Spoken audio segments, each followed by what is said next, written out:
दृष्टि आईएएस के टुडे जी के प्रोग्राम में आपका स्वागत है। शुरुआत करते हैं पिछले अभ्यास प्रश्न से, जिसमें हमने आपसे पूछा था स्वयं सहायता समूहों के संदर्भ में निम्नलिखित कथनों पर विचार कीजिए। कथन 1 है ये समूह एक औपचारिक संघ होता है, और कथन 2 है इसके सदस्य अपनी परिस्थितियों में सुधार करने के लिए स्वेच्छा से एक साथ आते हैं। उपयुक्त में से कौन से कथन सही है या फिर है, ये आपको बताना है। आपके ऑप्शन थे ऑप्शन ए केवल 1, ऑप्शन बी केवल 2, ऑप्शन सी 1 और 2 दोनों, या फिर ऑप्शन डी न तो 1 और न ही 2। तो इस प्रश्न का सही उत्तर है विकल्प बी, केवल 2 कथन ही सही है। आप में से कई वर्ष इस प्रश्न का एकदम ठीक जवाब दिया। इसी तरह अपने सुझाव प्रतिक्रिया जवाब हमें भेजते रहिए, हमें इसका इंतजार रहता है। चलिए इस प्रश्न से रिलेटेड आगे की बात को एक्सप्लेनेशन से समझते हैं। हाल ही में तमिलनाडु के मुख्यमंत्री एम.के. स्टालिन ने घोषणा की है कि राज्य में 10,000 स्वयं सहायता समूहों का निर्माण किया जाएगा। आपको बता दें कि स्वयं सहायता समूह यानी सेल्फ हेल्प ग्रुप या एसएचजी कुछ लोगों का एक अनौपचारिक संघ होता है, इसलिए कथन 1 सही नहीं है। इसके सदस्य अपनी परिस्थितियों में सुधार करने के लिए स्वेच्छा से एक साथ आते हैं, इसलिए कथन 2 सही है। सामान्यतः एक ही सामाजिक आर्थिक पृष्ठभूमि से आने वाले लोगों का ऐसा अनौपचारिक संगठन स्वयं सहायता समूह यानी सेल्फ हेल्प ग्रुप कहलाता है, जिसके सदस्य एक दूसरे के सहयोग से अपनी साझा समस्याओं का समाधान करते हैं। ये समूह ग्रामीण क्षेत्रों में महिला सशक्तिकरण और उद्यमिता के सबसे शक्तिशाली इंक्यूबेटरों में से एक होता है। इस तरह इस प्रश्न का सही उत्तर है विकल्प बी, यानी केवल 2 कथन ही सही है। चलिए अब शुरुआत करते हैं आज के एपिसोड की। तो आज के एपिसोड का पहला प्रश्न है ब्रिक्स समूह के संदर्भ में निम्नलिखित कथनों पर विचार कीजिए। कथन 1 है वर्ष 2001 में अमेरिकी अर्थशास्त्री जिम ओ'नील ने ब्रिक्स शब्द गढ़ा था। कथन 2 है इसकी पहली औपचारिक बैठक वर्ष 2009 में रूस में हुई थी। और कथन 3 है दक्षिण अफ्रीका वर्ष 2009 में इसमें शामिल हुआ था। उपयुक्त में से कितने कथन सही हैं, ये आपको बताना है। आपके ऑप्शन है केवल 1, केवल 2, सभी 3 या फिर कोई भी नहीं। तो इस प्रश्न का सही उत्तर है विकल्प ए, केवल 1 कथन ही सही है। चलिए एक्सप्लेनेशन देख लेते हैं। प्रधानमंत्री नरेंद्र मोदी 22 से 24 अगस्त तक दक्षिण अफ्रीका के जोहान्सबर्ग में होने वाले ब्रिक्स शिखर सम्मेलन में भाग लेंगे। बता दें कि ब्रिक्स ब्राजील, रूस, भारत, चीन और दक्षिण अफ्रीका के समूह का संक्षिप्त रूप है। ये दुनिया की प्रमुख उभरती अर्थव्यवस्थाओं को एक साथ लाने वाला एक महत्वपूर्ण समूह है। वर्ष 2001 में ब्रिटिश अर्थशास्त्री जिम ओ'नील ने ब्रिक्स शब्द गढ़ा था, इसलिए कथन 1 सही नहीं है। 2006 में ब्रिक्स विदेश मंत्रियों की पहली बैठक के दौरान इस समूह को औपचारिक रूप दिया गया था। इसकी पहली औपचारिक बैठक वर्ष 2009 में रूस में हुई थी, इसलिए कथन 2 सही है। दक्षिण अफ्रीका वर्ष 2010 में इसमें शामिल हुआ और इसे ब्रिक्स में विस्तारित किया गया, इसलिए कथन 3 सही नहीं है। इस प्रकार केवल 1 कथन ही सही है, यानी इस प्रश्न का सही उत्तर हुआ विकल्प ए, केवल 1 कथन ही सही है। अगला प्रश्न है भारत का पहला 3D प्रिंटेड पोस्ट ऑफिस किस शहर में स्थापित किया गया है। आपके ऑप्शन है नई दिल्ली, चेन्नई, बेंगलुरु या फिर लखनऊ। तो इस प्रश्न का सही उत्तर है विकल्प सी, बेंगलुरु। हाल ही में केंद्रीय रेल, संचार, इलेक्ट्रॉनिक्स और आईटी मंत्री अश्विनी वैष्णव ने बेंगलुरु के कैम्ब्रिज लेआउट में 3D प्रिंटेड डाकघर का उद्घाटन किया, इसलिए विकल्प सी सही है। ये भारत का पहला 3D प्रिंटेड डाकघर है। इसका निर्माण आईआईटी मद्रास के तकनीकी सहयोग से लार्सन एंड टूब्रो लिमिटेड द्वारा किया गया है। इस इमारत को बनाने के लिए 3D प्रिंटिंग तकनीक को अपनाया गया, जो पारंपरिक निर्माण विधियों की तुलना में लागत और समय में 30% की बचत करती है। बता दें कि 3D प्रिंटिंग एक ऐसी प्रक्रिया है जो एक डिजिटल फाइल को त्रिआयामी ठोस वस्तुओं में परिवर्तित करती है। वस्तु का निर्माण सामग्री की क्रमिक परतें बिछाकर किया जाता है जब तक कि अंतिम उत्पाद न बन जाए। इस तरह इस प्रश्न का सही उत्तर होगा विकल्प सी, यानी कि बेंगलुरु। अगला प्रश्न है लूना 25 के संदर्भ में निम्नलिखित कथनों पर विचार कीजिए। कथन 1 है ये रूसी अंतरिक्ष एजेंसी रोसकॉसमॉस का एक चंद्र मिशन है। कथन 2 है ये दक्षिणी ध्रुव के पास उतरने वाला पहला अंतरिक्ष यान बना है। उपयुक्त में से कौन सा सही कथन सही है या फिर है, ये आपको बताना है। आपके ऑप्शन है केवल 1, केवल 2, 1 और 2 दोनों, या फिर न तो 1 और न ही 2। तो इस प्रश्न का सही उत्तर है विकल्प ए, केवल 1 कथन ही सही है। हाल ही में रूसी अंतरिक्ष एजेंसी रोसकॉसमॉस ने घोषणा की कि लूना 25 चंद्रमा की सतह पर दुर्घटनाग्रस्त हो गया। आपको बता दें कि लूना 25 रोसकॉसमॉस का एक महत्वपूर्ण चंद्र मिशन है, इसलिए कथन 1 सही है। इसी के साथ ये आधुनिक रूस का पहला चंद्र मिशन था।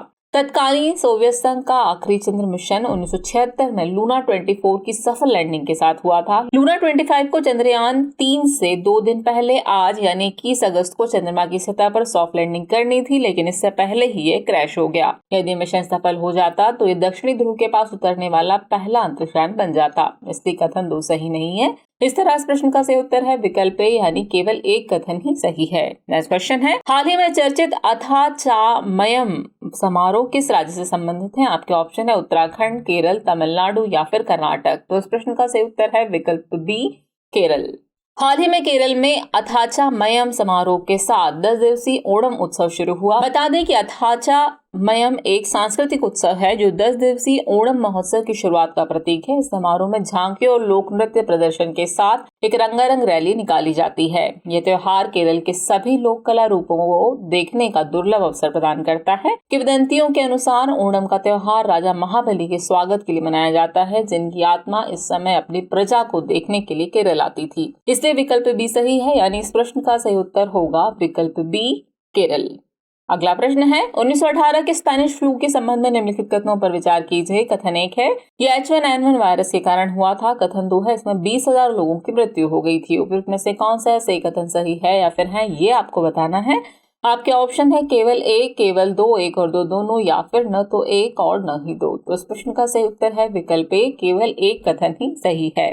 एक हालिया अध्ययन के मुताबिक 1918 की स्पेनिश फ्लू महामारी जन्म के समय मृत्यु और कम वजन वाले शिशुओं में वृद्धि से जुड़ी थी और यह स्थिति कोविड-19 के समय भी देखी जा रही है। बता दें कि 1918 की इन्फ्लुएंजा महामारी एवियन मूल के जीन वाले H1N1 वायरस के कारण हुई थी। इसलिए कथन एक सही है। इससे दुनिया भर में मौतों की संख्या कम से कम 50 मिलियन होने का अनुमान लगाया गया था, जिनमें से लगभग 6,75,000 संयुक्त राज्य अमेरिका में हुई थी। 1918 से 1919 तक स्पेनिश फ्लू ने वैश्विक स्तर पर अनुमानित 500 मिलियन लोगों को संक्रमित किया। इसलिए कथन 2 सही नहीं है। प्रकार विकल्प ए सही है, यानी इस प्रश्न का सही उत्तर है विकल्प ए, केवल एक कथन ही सही है। नेक्स्ट क्वेश्चन है हाल ही में किस देश की महिला टीम ने फीफा फुटबॉल वर्ल्ड कप में अपना पहला खिताब जीता है? आपके ऑप्शन है जर्मनी, इंग्लैंड, जापान या फिर स्पेन। तो इस प्रश्न का सही उत्तर है विकल्प डी, स्पेन। हाल ही में स्पेन की महिला टीम ने फीफा फुटबॉल वर्ल्ड कप के फाइनल में इतिहास रचते हुए पहली बार ट्रॉफी पर कब्जा जमाया। इसलिए विकल्प डी सही है। इस जीत के लिए स्पेन ने इंग्लैंड को 1-0 के अंतर से हराया। इसी के साथ स्पेन जर्मनी के बाद पुरुष और महिला दोनों विश्व कप जीतने वाला दूसरा देश बन गया है। अब स्पेन की टीम महिला विश्व कप खिताब जीतने वाली 5वीं टीम बन गई है। इससे पहले अमेरिका ने 4 बार, जर्मनी ने 2 बार, नॉर्वे और जापान ने 1-1 बार महिला विश्व कप का खिताब जीता है। इस तरह इस प्रश्न का सही उत्तर है विकल्प डी, स्पेन। अगला प्रश्न है वह एक भारतीय क्रांतिकारी थे। उनका जन्म 18 सितंबर 1883 को अमृतसर के एक संपन्न परिवार में हुआ था। उन्हें ब्रिटिश अधिकारी कर्जन वाइली की हत्या के आरोप में 17 अगस्त 1909 को फांसी दे दी गई थी। उपरोक्त अनुच्छेद किस व्यक्तित्व की व्याख्या करता है? आपके ऑप्शन है विनायक सावरकर, मदन लाल ढींगरा, श्यामजी कृष्ण वर्मा या फिर खुदीराम बोस। तो इस प्रश्न का सही उत्तर है विकल्प बी, मदन लाल ढींगरा। हाल ही में मदन लाल ढींगरा की 114वीं पुण्यतिथि पर अमृतसर में एक विशाल स्मारक का उद्घाटन किया गया। बता दें कि मदन लाल ढींगरा एक भारतीय क्रांतिकारी थे। उनका जन्म 18 सितंबर 1883 को अमृतसर के एक संपन्न परिवार में हुआ था। उन्होंने मैकेनिकल इंजीनियरिंग सीखने के लिए यूनिवर्सिटी कॉलेज ऑफ लंदन में प्रवेश लिया। लंदन में पढ़ाई के दौरान वह विनायक दामोदर सावरकर और श्यामजी कृष्ण वर्मा के संपर्क में आए। इसके बाद उन्होंने वहां राष्ट्रवादी कार्यक्रमों में हिस्सा लेना प्रारंभ कर दिया। उन्हें ब्रिटिश अधिकारी कर्जन वाइली की हत्या के आरोप में 17 अगस्त 1909 को फांसी दे दी गई। इसलिए विकल्प बी सही है, यानी इस प्रश्न का सही उत्तर है विकल्प बी, मदन लाल ढींगरा। अगला प्रश्न है हाल ही में डोनानेमब शब्द चर्चा में था। ये किससे संबंधित है? आपके ऑप्शन है कैंसर, अल्जाइमर, कार्डियोवास्कुलर या फिर पार्किंसंस। तो इस प्रश्न का सही उत्तर है विकल्प बी, अल्जाइमर रोग से। हाल ही में डोनानेमब दवा के सफल परीक्षण ने अल्जाइमर अनुसंधान के क्षेत्र में उत्साह पैदा किया है। इस परीक्षण में पाया गया कि इस दवा को लेने वाले 47% लोगों में दवा ने संज्ञानात्मक गिरावट को धीमा कर दिया, जबकि प्लेसबो लेने वाले 29% लोगों में दवा ने संज्ञानात्मक गिरावट को धीमा किया। यहाँ धीमे का अर्थ है बीमारी को 6 महीने से 1 साल तक रोके रखना। बता दें कि अल्जाइमर रोग एक मस्तिष्क विकार है जो धीरे धीरे स्मृति और सोचने के कौशल को नष्ट कर देता है। विश्व भर में 55 मिलियन लोग मनोभ्रंश से पीड़ित हैं, जिसका सबसे आम कारण अल्जाइमर रोग है।